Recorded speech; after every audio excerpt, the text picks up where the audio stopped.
Chapter 5. Seeking Help. After Nikky left her marriage, she moved into a small, peaceful apartment in Lekki.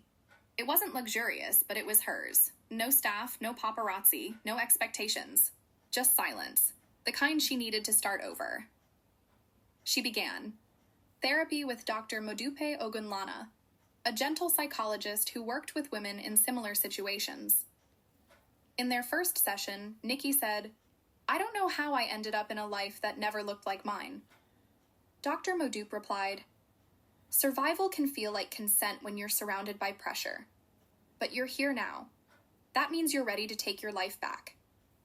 Nikky also re-enrolled in a postgraduate law program she had paused during her marriage.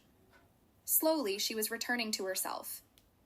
She spent evenings volunteering with a group that helped women in abusive relationships.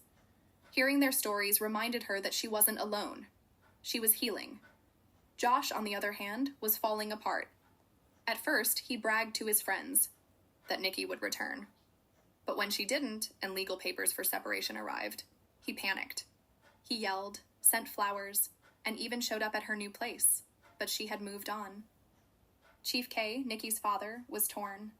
What was once a strong political partnership with Chief Michael now threatened his public image. Media outlets started digging into Nikky and Josh's broken marriage. His campaign manager warned him that it could cost him the election. "But she's just a woman," Chief K shouted. "And that's exactly the problem," the manager replied. "People are tired of leaders who don't value their families." Around that time, Nikky agreed to give a disguised interview on women's rights in elite marriages. Her voice was altered and her name wasn't used. Still, her words made waves. "I was used in a political game. My dreams were dismissed. I served, and now I speak for others." The interview went viral. Support poured in. Many people suspected it was her.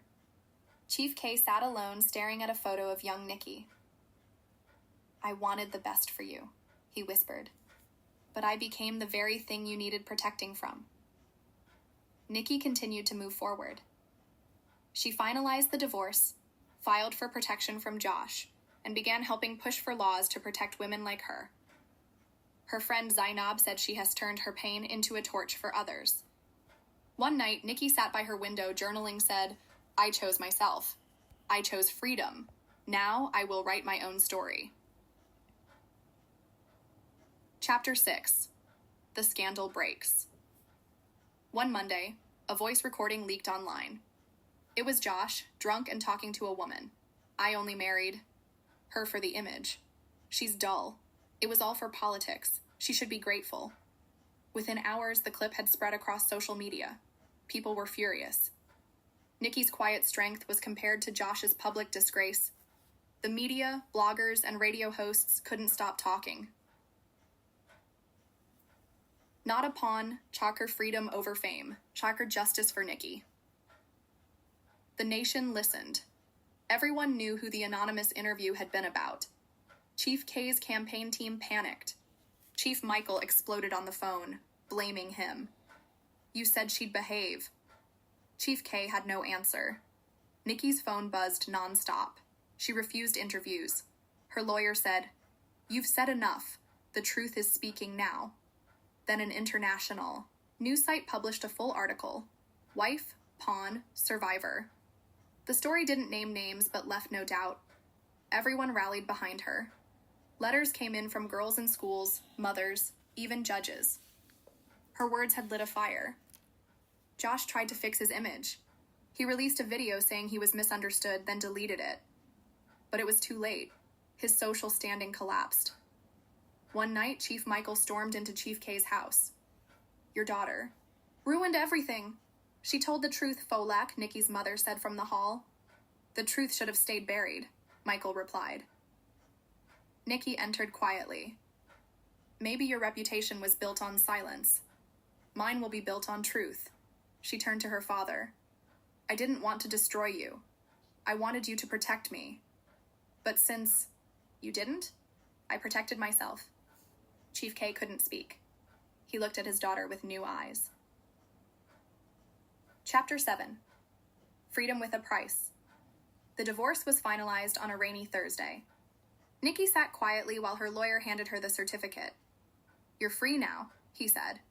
"Free, but changed. she replied. News of the divorce hit the media. The headlines told the story. Power couple falls apart. Nikky Oladipo breaks free people. Sent messages of support. But behind every message was the question, was it worth it? She had her freedom, but her family name, her father, the inheritance, all gone. Josh sent her one last message. You ruined everything. She didn't reply. She was invited to speak at a women's shelter. The building was small, filled with women who had been through so much. Nikky stood up and said, I had money, but no peace. I had a husband, but no love. You don't have to stay in pain to prove loyalty. A woman whispered, so we can leave too? Yes, Nikky said. You can. The next day her mother visited. He misses you, Mama Folake said. But he's too ashamed to call. I needed him to choose me. He chose power. Her mother cried. He didn't realize he was losing you. I'm not lost, Nikky said. I just found myself away from him. In Abalemu, Chief K was alone. Donors withdrew. Chief Michael cut him off. His name had become a warning. One Sunday, Nikky went to church. A guest preacher spoke about painful storms that free us. Sometimes God uses discomfort to disconnect us from danger, he said. Nikky cried quietly. After the service, a young woman approached her. I left my husband. Your story gave me courage. I don't know what comes next, but I know I'm safe. Nikky hugged her, and in that moment, the price of her freedom felt worth it. That evening, she stood on her balcony, took out her phone, and recorded a voice note. I lost status, but found purpose. I lost titles, but found peace.